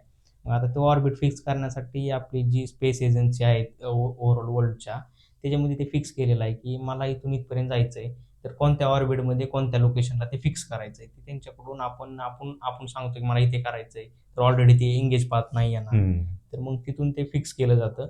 आणि फिक्स केल्यावरती मग त्यांच्या परमिशन असतात. मग ओव्हरऑल वर्ल्डला प्रत्येकांना करायचं आहे, असं काय कंट्री वाईज तो करत नाही की मला इस्रो त्यांच्या मनावरती करतोय किंवा नासा त्यांच्या मनावरती करतोय, युरोपियन कंट्री त्यांच्या, असं नाही आहे. मग ती ओव्हरऑल वर्ल्डची ऑर्गनायझेशनमधून अप्रुव्हल घेऊन मग ते आपल्याला सॅटेलाईट तिथे लॉन्च केलं जातं. मग आता मी ज्यावेळेस होतो त्यावेळेस मला असा पण क्वेश्चन पडायचा की आपण डायरेक्शन चेंज करतोय तिथपर्यंत जाताना, हे कोणत्या बेसिसवर केलं जातं. त्याचं पण लॉजिक आहे की बाबा जे 8 स्टार आहेत चांदण्या आपल्या, त्याच्या बेसिसवरती ते कॅल्क्युलेट केलं जातं की कोणत्या डिस्टन्सवरून किती अँगल चेंज करून ते आपल्याला टर्न मारायचं आहे. आता नॉर्मली ज्यावेळेस रोडने आपण चालतो त्यावेळेस आपल्याला समजतं ह्या घरापासून इकडे जायचं आहे, पुन्हा इथे गाव लागले की तिथून राईट मारायचं आहे, असं करून आपण आपल्या डेस्टिनेशनला पोहोचतो. सेम त्याच प्रकारे इथं पण असतं. आणि मग तसे आपण पाथ चेंज केले जातात. आणि जसं ती रॉकेटची आता ती तुम्ही जर त्याचे प्रॉपरली डायग्राम बघितले असेल तुम्हाला समजून जाईल की नौजल म्हणून खालून असतात किंवा सेपरेट बुस्टर पण असतात. त्याचे जसे शिपचे जहाजाचे असतात किंवा आपल्याला जहाज कसा फिरवायचा आहे तशा प्रकारे त्याचे नोजल फिरवून ते पूर्ण एक म्हणजे ऑलरेडी फिटेड असतं की बाबा रॉकेट कुठून कुठे जाणार आहे, तर त्यासाठी ते ऑटोमॅटिक करून जात असतं आणि त्या डिस्टन्स आपलं सॅटेलाईट ऑर्बिटमध्ये फिट होतं. ओके. सो इंडियामध्ये ना लोकांना मिशन्स माहिती असतात की लाईक जे चर्चेत असतात, गगनयान आहे, आदित्य L1 जे झालं, किंवा आधी सुद्धा खूप सारे मिशन जे झालेले आहेत. परंतु इस्रो फॉरेनचे जे कंट्रीज आहेत त्यांच्या सुद्धा सॅटेलाइट्स लॉन्च करायला मदत करते. सो तो पूर्ण काय प्रोग्राम आहे, लाईक तू पाहिलंय जवळून होताना या गोष्टी, सो त्याच्या मागे काय रिझन असतं, या कशा गोष्टी वर्कआउट होतात? आता म्हणजे सांगायचं तर ज्यावेळेस चंद्रयान आपला झाला, चंद्रयानच्या नंतरच माझी काहीतरी जॉईन झाली, सेम आदित्य झाल्यावरती पण. मग आता आणि चंद्रयान मिशन त्या महिन्यात झाला तो का मला आठवत नाही, पण त्यांचे जे स्पेसिफिकेशन आहे जे आपले LVM रॉकेट्स आहेत, ती LVM GSLV पण अशा आहेत, तर त्यांच्या थ्रू आपण डायरेक्टली पाठवला जातो. तर त्याचे पण खूप लॉजिक आहे की आता आपण म्हणतो साधं की आपण कमी कॉस्टमध्ये पाठवतो, कमी कॉस्टमध्ये पाठवतो, तर बाकीच्या पण कंट्री तेवढं ते बघत नाहीत, कारण त्याचं त्यांना टाईमसोबत कॅल्क्युलेट करायचा असतो, ते पैशाला बघत नाहीत.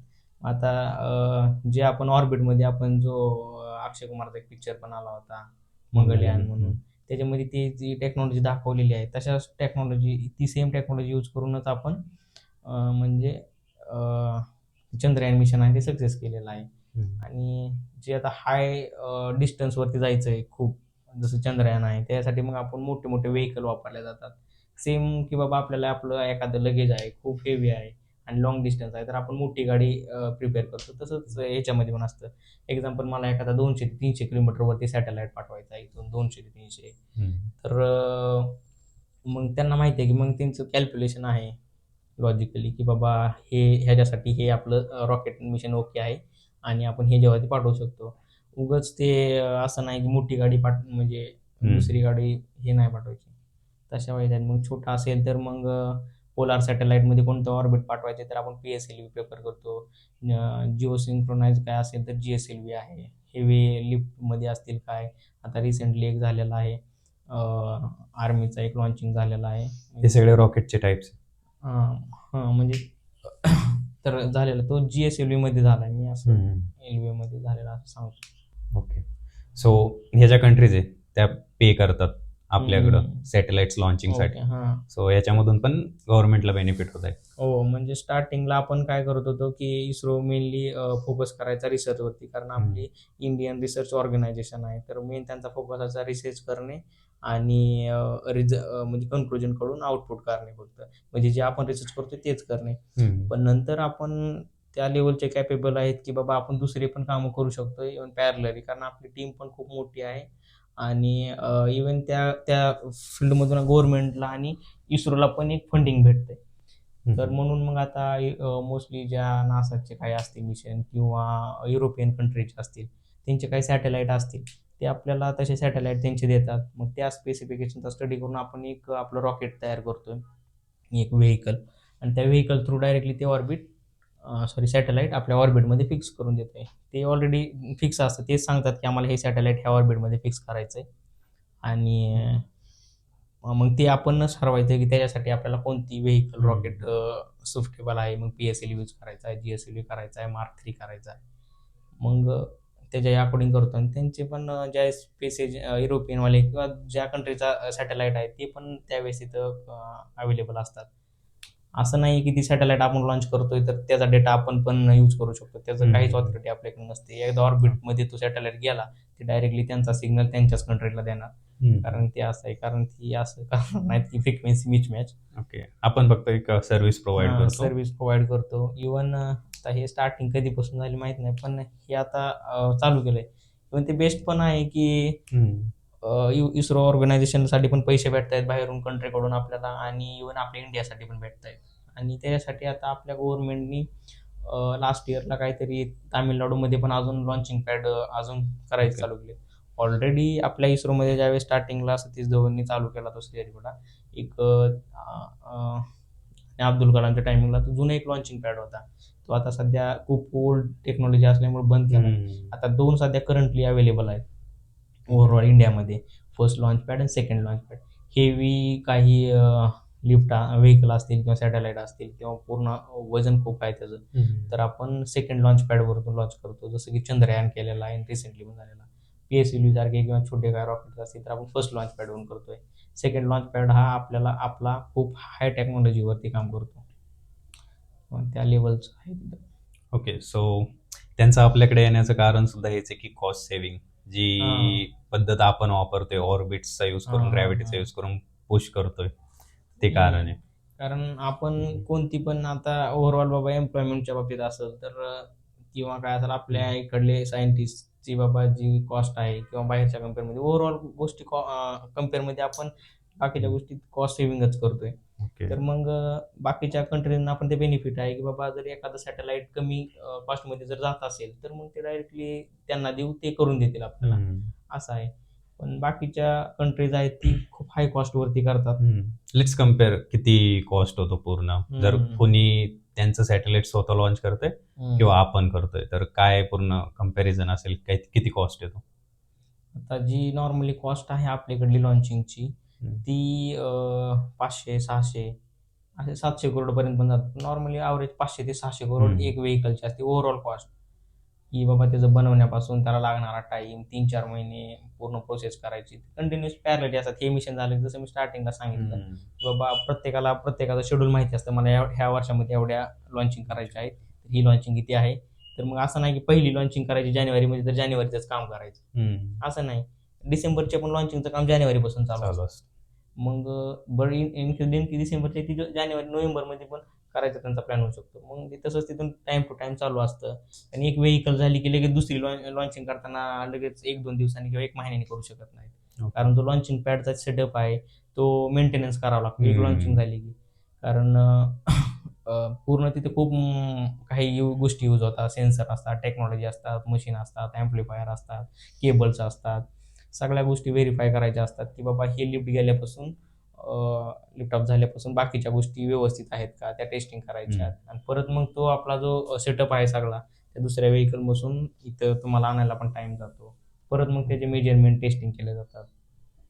कम्पेअर्ड टू इंडिया अदर कंट्रीजला किती कॉस्ट येतो याच सेम एक्झॅक्ट तर लॉन्चिंगसाठी? बाहेरच्या कंट्रीची मला कॉस्ट माहीत नाही, पण ॲज कम्पेअर टू आपल्या कॉस्टपेक्षा त्यांची डबल टिबल कॉस्ट आहे.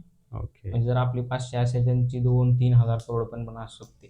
ओके त्याची एक्झॅक्ट अमाऊंट मला काही तर मी होतो म्हणून मला माहिती आहे त्यांची पर फ्लाईटची किती आहे काय मला माहिती होतं, कारण तिथं असल्यामुळं ते मला डिस्कस व्हायचं. पण मी Okay. बाहेरच्यांची अमाऊंट काय पण एवढी आहे की त्यांची डबल टिबल किंवा जास्तच राहते.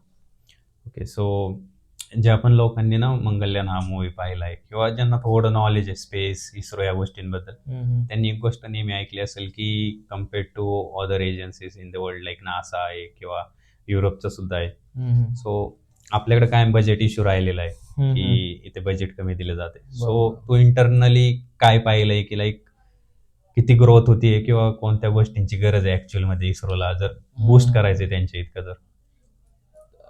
कसं आहे की कॉस्टचे इशू प्रत्येकांचे आहेत. आता एक्झाम्पल मला पण जिथं पैसे जास्त मिळतील मी तिथं स्विच होणार आहे. तसेच मग इस्रोच्या बाबतीत पण आहे की बाबा काहींना आता नॉर्मली आपलं गव्हर्नमेंटची जी लेवल आहे त्याच्यानुसारच त्यांना सॅलरी भेटली जाते. मग त्यांना वाटलं की बाबा मला याच्यापेक्षा बाहेर दुसरीकडे चालू भेटू शकते, तर मग इस्रोतून लोक तिकडे पण जातात, चांगले हाय पॅकेजला भेटतात. किंवा बाहेरच्या इथून एजन्सी पण काही जण असतं की देशप्रेम म्हणून असतं किंवा काय करतात, तर त्यासाठी पण लोक खूप काम करतात.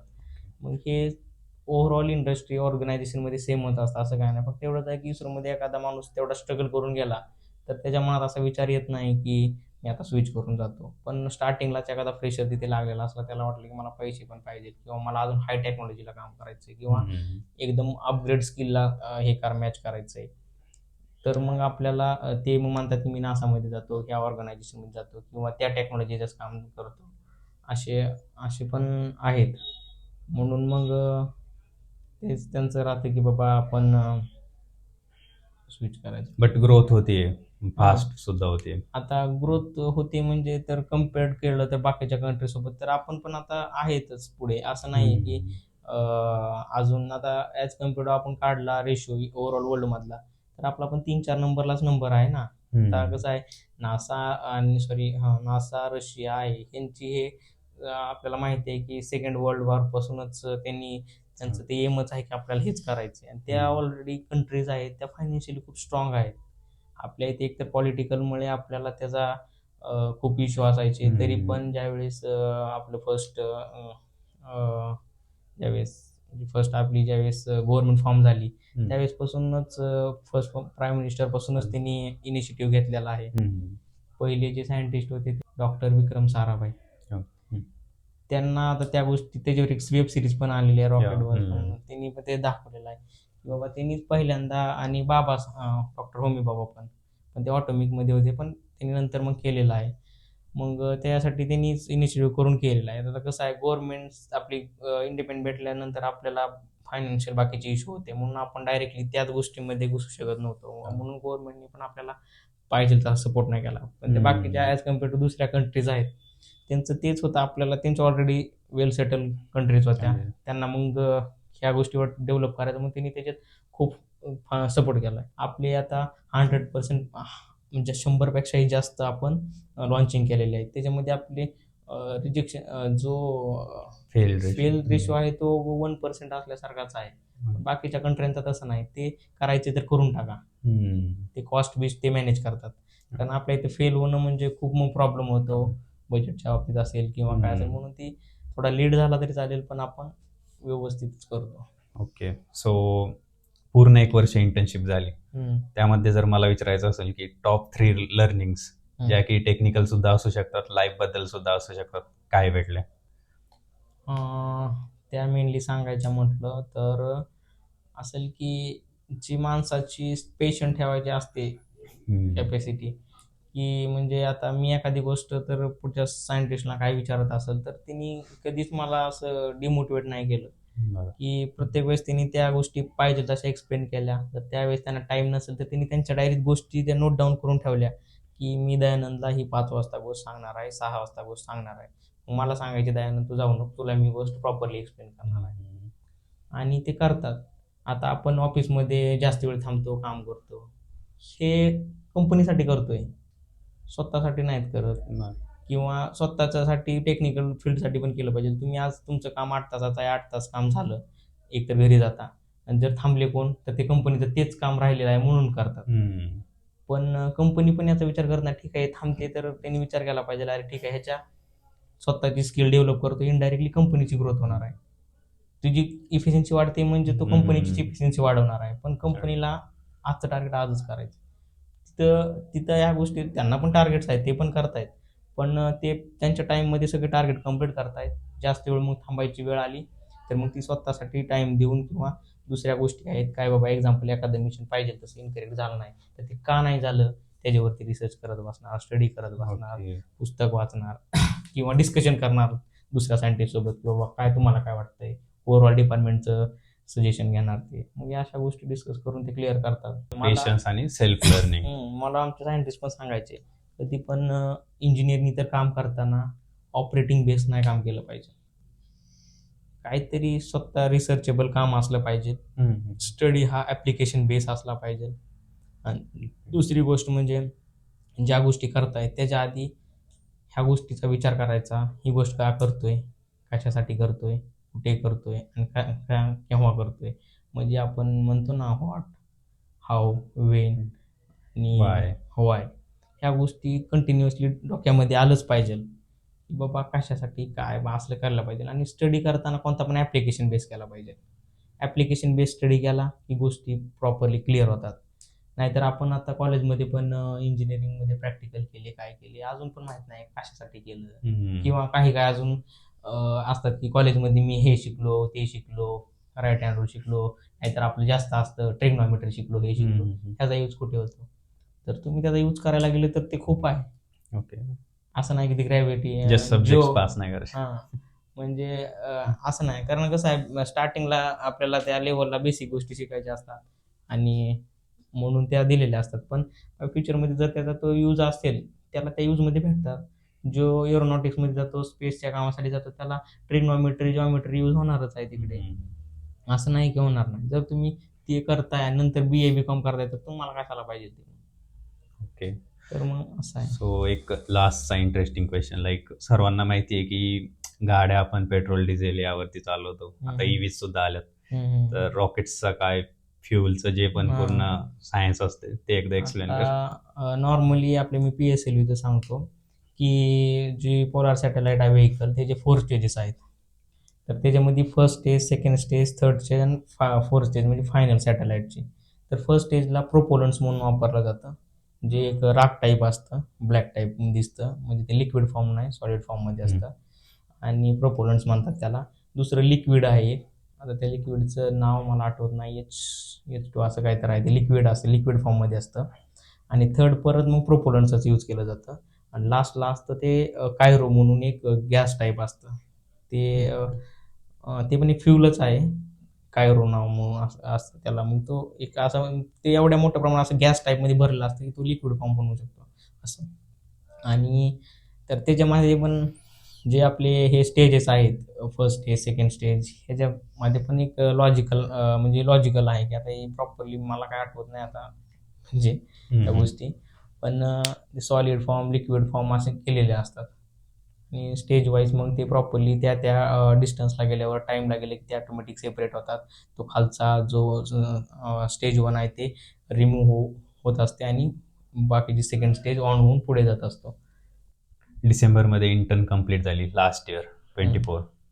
सो इंटर्नशिप कंप्लीट झाल्यानंतर काही फुल टाईमचा स्कोप किंवा काही त्या गोष्टींबद्दल काय?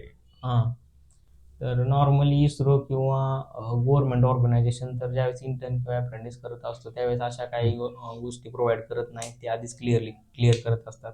नॉर्मली प्रायव्हेट कंपन्या पण करत नाहीत, कारण गव्हर्नमेंट असं इंटर्नशिप करून मला तर माहिती तर नाही देत, कारण त्यांची एक स्पेशल प्रोसिजरच आहे. जर तुम्हाला सायंटिस्टसाठी जायचं असेल, एखादा कुणी असेल फर्स्ट टाइम इस्रोमध्ये scientist as a graduate after graduate जात असेल तर त्याला सायंटिस्टही भेटत असतं.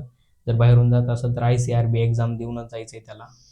नाहीतर जो आफ्टर 12th नंतर जातो तर त्यांचं सेपरेट इस्रोचं कॉलेज आहे केरलाला, आणि तिथून मग त्यांचं कॉलेज कंप्लीट झाले की एक मिनिमम क्रायटेरिया आहे 70% 75%, आणि ते क्रायटेरिया क्लिअर असेल तर त्यांना इस्रोच्या कोणत्या तरी सेंटरला ऑपॉर्च्युनिटी भेटते सायंटिस्ट सी म्हणून. ओके. आणि तो तिथून जाऊ शकतो. हा त्याच्यासाठी बेस्ट वे आहे. पण त्याच्या 12वी नंतरच त्याला ट्राय करायचं. जसं लोक IIT साठी करतायत तसं सेम त्या कॉलेजला करायचं. इस्रोचं स्पेशल कॉलेज आहे. तिथं मेकॅनिकल, कम्प्युटरची नाही आयडिया काय, इलेक्ट्रिकल, इलेक्ट्रॉनिक्स असे 3-4 डिपार्टमेंट आहेत. तिथे गेल्यावरती सगळं फ्री प्रोव्हाइड करतात.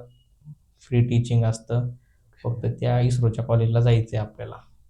आणि जरी एक्झाम्पल त्या कॉलेजला कोणी नाही गेला तर मग आपण आता एक्झाम्पल आपण जसं दुसऱ्या कॉलेजमधून इंजिनिअरिंग केलेलं आहे, तिथून मला करायचं तर आता माझ्यासाठी इस्रो इयरली वॅकेन्सी काढत असतो.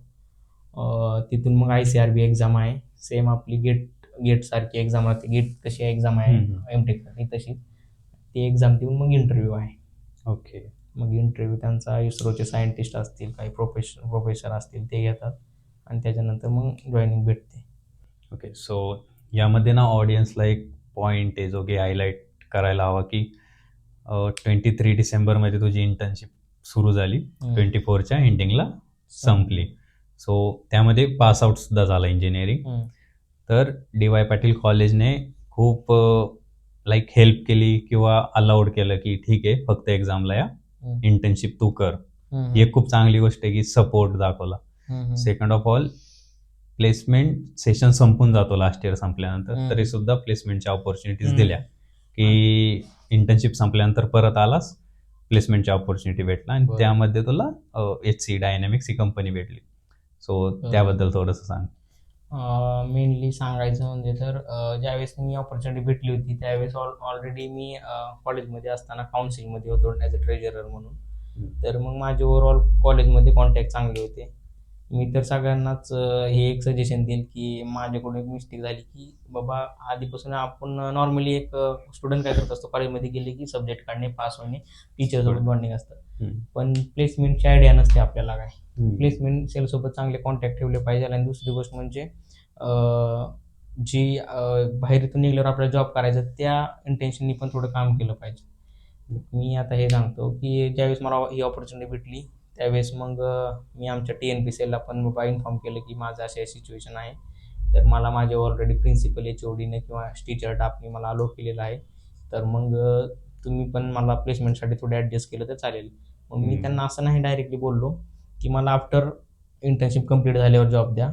जर एक्झाम्पल कंपनी आली, मी त्याच्यासाठी एलिजिबल असेल तर तुम्ही मला इंटरव्ह्यू ऑनलाईन शेड्यूल करून द्या, नाहीतर थोडा टाईम द्या, थोडा प्रिव्हियसमध्ये सांगा, मी तसं टाईम काढून इकडे हे करेल, म्हणजे इंटरव्ह्यूला प्रेझेंट राहील.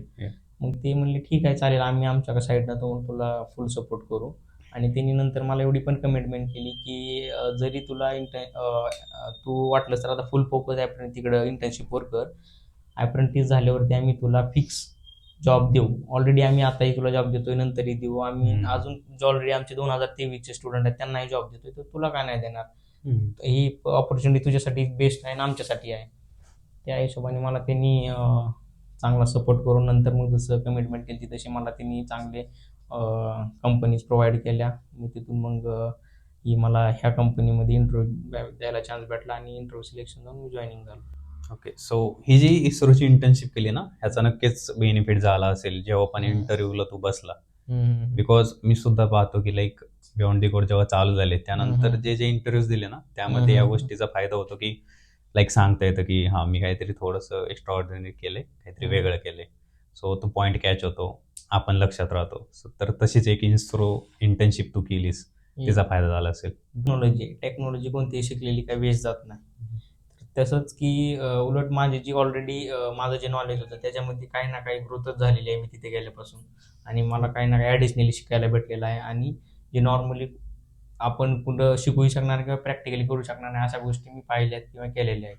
आणि त्याच्यामुळे ज्या गोष्टी आता माझी कंपनी जी मोटर्स रेफ्रिजरेटर बेसिसवरती काम करते, तर त्यावेळेस मला तो इंटरव्ह्यूमध्ये बेनिफिटच झाला. किंवा मला त्यांनी जे क्वेश्चन टेक्निकल बेसिसवर विचारत होते, ते मी त्यांना चांगले प्रॉपरली एक्सप्लेन विथ एक्झाम्पल देऊ शकत होतो. तर ते माझा एक इम्पॅक्टफुल होता. आणि जे आता मी करंट रोल करतो तो ॲज अ परचेस इंजिनियर म्हणून करत असतोय. तर मग मला एखाद्या गोष्टी मग माझे डील्स आहेत ते सप्लायरसोबत जास्त असतात किंवा जी प्रोडक्शन लाईनला रिक्वायरमेंट आहे त्याच्यावरती असतात. तर एखाद्या प्रोडक्शनवाल्यानी मला एखादी रिक्वायरमेंट काय सांगितली, तर ती मला आयडिया येऊन जाते की बाबा त्यांनी जी सांगितलेली आहे तर त्याच्यासाठी बेस्ट सुटेबल कोणता एखादा मटेरियल किंवा आयटम आहे. तर मी प्रॉपरली त्याला एक्सप्लेन करू शकतो. सप्लायरचं असतं की आता सप्लायर म्हणजे ॲज अ जो सेल्स असतो, सेल्सवाल्यांना त्यांचं मटेरियल विकायचं पडलेलं असतं आणि त्याचा बेनिफिट आपल्याला राहतो. आपण प्रॉपरली डिसिजन घेऊ शकतो. काय आहे ते आपल्याला आपण त्याला प्रॉपरली म्हणजे रिटर्नमध्ये सांगू शकतो. तो असा नाही असं सांगतोय मला, हे आहे. ह्या गोष्टी ओव्हरऑल म्हणजे बेनिफिटच आहेत. एक सिंपल सांगायचं म्हणजे टेक्निकल काही शिकलेला असेल माणूस तर त्याला त्याचा यूज होत नाही असं तर नाही आहे. आणि माझ्या डिपार्टमेंट मला तर त्याचा खूप चांगला यूज होतोय. एवढंच. सो ह्या पॉडकास्टमध्ये जवळजवळ सगळे पॉईंट कव्हर केलेत आपण. लाईक जर कोणत्या स्टुडंटला जो इंजिनिअरिंग करतोय किंवा दुसरं काही शिकतोय, इस्रोमध्ये अप्लाय करायचं ॲज अ इंटर्न की गव्हर्नमेंटची एखादी पोस्ट आहे, चला आपण तिथं शिकून येऊ. शिकायला तर नक्कीच खूप काही भेटेल, तुझ्या बोलण्यातून ते कळून गेलं. सो सगळे डाऊट्स क्लिअर होतील. जे पण अजून डाऊट्स असतील ते नक्कीच ते कमेंट सेक्शन मध्ये विचारतील. आम्ही तुला रिच आउट करू त्यांना आन्सर करण्यासाठी. So thanks for coming on the show. खूप सारं नॉलेज भेटलं. लाईक काय काय गोष्टी असतात ज्यांना पण स्पेस बद्दल इस्रो बद्दल यामध्ये इंटरेस्ट आहे ना, या टॉपिक्स मध्ये, त्यांना खूप आवडेल पॉडकास्ट ऐकायला की ऍक्च्युअल काय रिझन्स आहेत ह्या गोष्टी आवडायला पण पाहिजेलच. आणि दुसरी गोष्ट म्हणजे एक सगळ्यांना मी सांगेल की आपण म्हणजे डेली रुटीन करतोय त्याच्यापेक्षा काही ना काही थोड्या वेगळ्या करायच्या असतील ना, थोड्या त्या ट्राय केल्याच पाहिजे. नॉर्मली म्हणजे आपण रेग्युलरली जो स्टडी करत असतो त्याच्यापेक्षा व्यतिरिक्त म्हणजे बाबा स्पेसचा असेल काही वेगळा स्टडी केलाच पाहिजे. इव्हन हे सायंटिस्ट पण करतात, त्यांचं ऑलरेडी जे काम आहे ते तर करतात. त्यांना इव्हन चांगलं पॉलिटिकल नॉलेज असतं, बाकीच्या जिओग्राफिकल बद्दल नॉलेज असतं. इव्हन ते तिकडे राहत असतात, त्यांचं डेली एवढं शेड्यूल बिझी असतं, तरी पण ते महाराष्ट्रातल्या गोष्टी सांगायच्या, फेमस काय, कल्चर काय, कसं आहे काय, ते पण सजेस्ट करत असतात की थोडे दिवसासाठी इकडे जायचं असतं काय. प्रत्येक जणांनी स्विच केलं पाहिजे बाबा. जे पण आपले प्रिव्हियसली जे आपले सायंटिस्ट आहेत, काही मी आता नाव प्रत्येकाचे येणार नाही पण जे आहेत, पण त्यांनी पण एवढं स्ट्रगल केलेलं आहे. अब्दुल कलामचं पण तेवढं स्ट्रगल आहे. त्यांनी स्टार्टिंग कुठून गेलेली होती, ते दिल्लीपर्यंत गेले, तिथून वेगवेगळ्या सिच्युएशननुसार एवढं हँडल केलं, तसंच केलं. तर प्रत्येकांना त्या गोष्टीच फेस करावं लागतात आणि तिथूनच मग माणूस काहीतरी करू शकत असतो. आणि तेच तेवढं सांगायचं की स्ट्रगल केल्याशिवाय काही दुसरं ऑप्शन नाही. ओके. आणि पॉडकास्टिंगचा काय अनुभव राहिला?